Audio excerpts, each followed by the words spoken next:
Hindi sir, letter F. Asan ba Yan, sir. sinasabi? F, Yung F P, na yan? yes sir. Okay, okay. So pindutin, ayan, pag lumabas na yung number dyan, yung C, yan yung temperature nyo sir. Ah, Pwede nyo na i-on yung engine.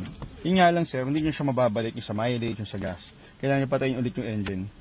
So ganyan mag-check ng temperature sa Ford Fiesta, EcoSport, Ibid Focus. O yung iba sir, nilalagyan dito, bibili na OBD. Parang OBD port yung ano niya, isasaksak niya. Tapos makita nyo dito yung temperature niya.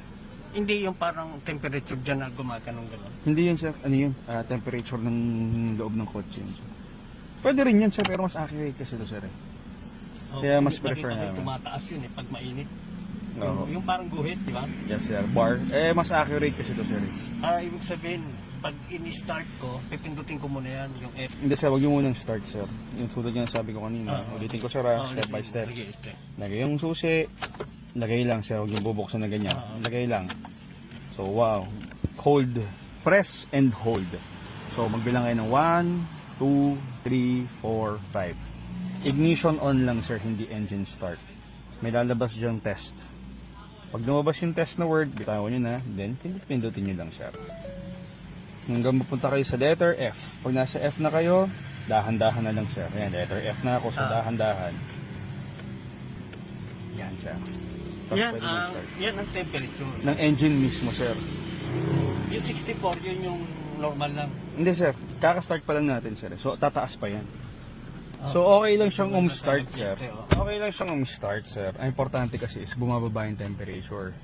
So yun ang pinaka the best dyan. Yan, tulad yan, 64, 65. Ang maglalaro lang yan sir around 80 to 90 plus.